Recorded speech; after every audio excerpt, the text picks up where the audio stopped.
5 তারিখের পর অনেক কিছুই পরিবর্তন হয়েছে। পরিবর্তন হয়েছে অনেক শিল্পীরও পথ চলা। অনেক শিল্পী কাজও কম করে দিয়েছেন। কারণ তাদের অনেক বিপদের সম্মুখীন হতে হচ্ছে বা হচ্ছেও। ইতিমধ্যে অনেক শিল্পীরা কিন্তু গ্রেপ্তারও হয়েছে এবং তাদেরকে আবার ছেড়েও দেওয়া হয়েছে। আবার কিছু কিছু শিল্পী গ্রেপ্তারের মুখোমুখি নিয়ে কাজ করছে। আবার কেউ কেউ গৃহবন্দী।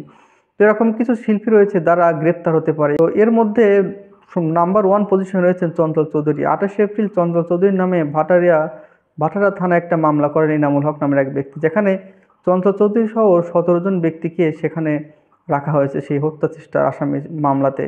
তো সেখানে কিন্তু একটা ফেঁসে যাওয়ার মতো অবস্থায় চঞ্চল চৌধুরী। এদিকে আবার একই ভয়ে রয়েছেন ফজলুর রহমান বাবু। বিভিন্ন রাজনৈতিক অনুষ্ঠানে কিন্তু ফজলুর রহমান বাবুকেও দেখা গেছে।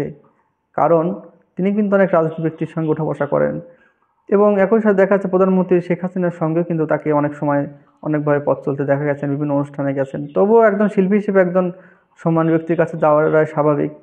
কিন্তু বিষয়টাকে কেন্দ্র করে একটা গ্রেপ্তারের মতো বিষয় হতে পারে, সেটা আমারও মাথায় আসে না। এরকম একটা পর্যায়ে রয়েছে গৃহবন্দী হিসেবে রয়েছেন মানে ফজলুর রহমান বাবু, তারপর শাহনাজ খুশি।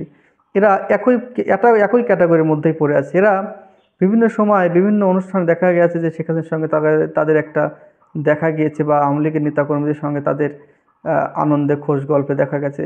এরকম কিছু কিন্তু এখন অনেক কিছু চোখে পড়ছে, যেগুলো পড়ার কারণে বোঝা যাচ্ছে যে তারা হয়তো কোনো রাজনৈতিক বা পলিটিক্সের সঙ্গে জড়িত। এরকম কিছু হলে অবশ্যই একটা খারাপ হতে পারে তাদের জন্য, কারণ এই মুহূর্তে দেশের যে পরিস্থিতি খারাপ হতেই পারে, স্বাভাবিক। তো গ্রেপ্তার আতঙ্ক নিয়ে এরা তিনজন ছাড়া আরও অনেক ব্যক্তি আছে যারা এই মুহূর্তে মানে তাদের বাড়িঘর ছেড়ে কোথাও কিংবা রয়েছে কিংবা গা ঢাকা দিয়েছে।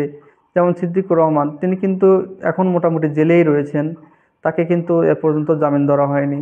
এরকম অনেক কৌশলী আছে যাদেরকে কিন্তু মানে ভালোভাবে কাজ করতে দেওয়া হচ্ছে না, অনেকে কাজই বন্ধ করে দিয়েছেন। যেমন আরফিন শুভ। আরফিন শুভ নাম্বার ওয়ানের তালিকায়ও থাকার যোগ্য, কারণ তিনি আহ, মুজিবের যে মুভি ছিল ওখানে তিনি মুজিব হিসেবে কাজ করেছেন তিশার সঙ্গে। কিন্তু তিশা বেঁচে যাচ্ছেন কারণ হয়তো তার স্বামী প্রধান উপদেষ্টার জন্য। আরফিন শুভ কিন্তু গ্রেপ্তার হতে পারে কোনো একটা সময়, কারণ দেশের যে পরিস্থিতি আর যেভাবে গ্রেপ্তারের পরোয়ানা জারি হচ্ছে, কখন কাকে গ্রেপ্তার করা হয় সেটা কিন্তু বলা মুশকিল। তো এই তারকাগুলো অবশ্যই একটু আতঙ্কের মধ্যে আছে। হয়তো এই আতঙ্ক থাকার কারণে তারা কাজ কমিয়ে দিয়েছে কিংবা বাইরে যাচ্ছে না, খুব একটা মিডিয়ার সামনে আসছে না, কারণ হয়তো এতে কোনো প্রভাব পড়তে পারে। তো এরকম কিছু শিল্পী যাদের নাম এখন আর বলছি না, তো এরকম অনেক শিল্পী আছে যারা গ্রেপ্তার হওয়ার মুখোমুখি রয়েছে।